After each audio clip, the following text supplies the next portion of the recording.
TDP Janasena అభ్యర్థుల తొలి జాబితా ప్రకటన సమావేశం ఇది.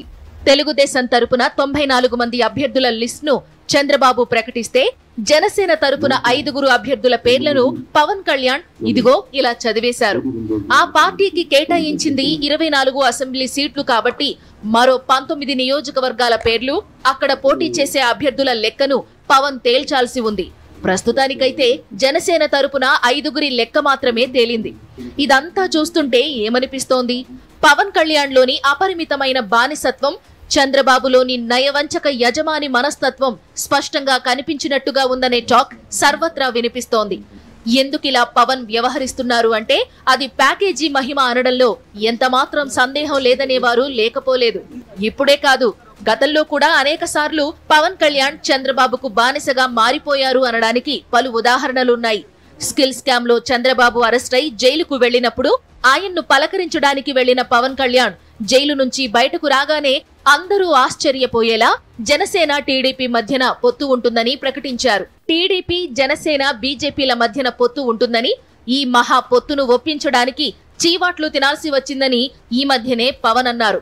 ఒక పక్క వైఎస్ జగన్ ప్రభుత్వానికి ప్రజల ఆదరణ లేదని అంటూనే మరోపక్క పలు పార్టీల పొత్తుల కోసం పొత్తుల రత్తయ్యలాగా పవన్ ఆరాటపడడం, టీడీపీ తరపున మధ్యవర్తిత్వం వహించడం చూస్తుంటే ఎవరికైనా ఏమనిపిస్తుంది?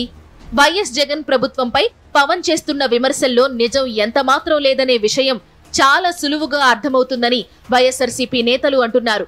ఈ పొత్తుల వల్ల ఏమీ కాదని, YS Jagan mark social engineering Pawan Chandrababu చేత కాదని వారు స్పష్టం చేస్తున్నారు. తనకు చంద్రబాబు విధిల్చిన 24 సీట్లను పవన్ కళ్యాణ్ మహాప్రసాదంలాగా స్వీకరించారు. ఆ సంతోషం ఆయన కళ్లల్లో కొట్టొచ్చినట్టు కనిపిస్తోంది.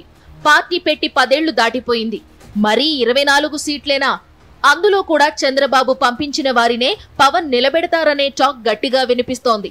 ఈ పరిస్థితుల్లో ఏంటి మన బతుకులు ఇలా అయిపోయాయి అని ఒక పక్క పవన్ అభిమానులు ఆవేదన చెందుతుంటే దానికి పవన్ సమాధానం ఎంత తిక్కగా ఉందో మీరే వినండి.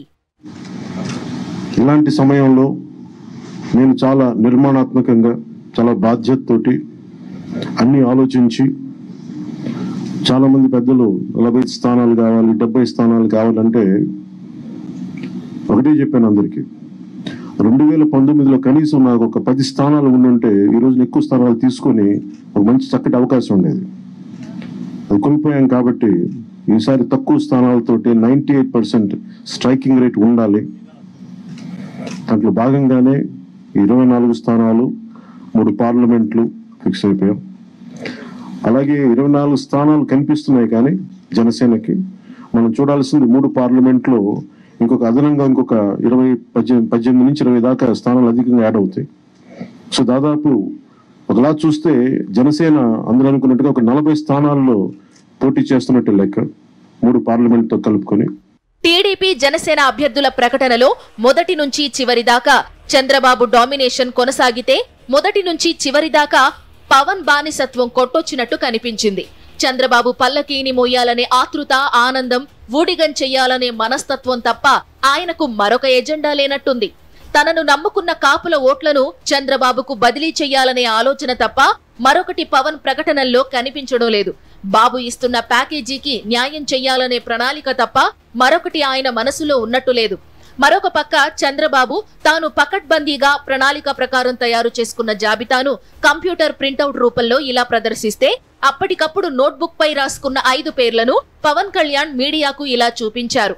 అంటే ఈ పేర్లు అప్పటికప్పుడు చంద్రబాబు డిక్టేట్ చేస్తే రాసుకున్నవని, వాటినే పవన్ ప్రకటించి తన బానిస బతుకును మరొకసారి ప్రదర్శించుకున్నారనే విమర్శలు సర్వత్రా వినిపిస్తున్నాయి. బాబు తాలూకా మోసపూరిత విధానాలు ఇలాగే ఉంటాయని మరొక పక్క రాజకీయ విశ్లేషకులు భావిస్తున్నారు.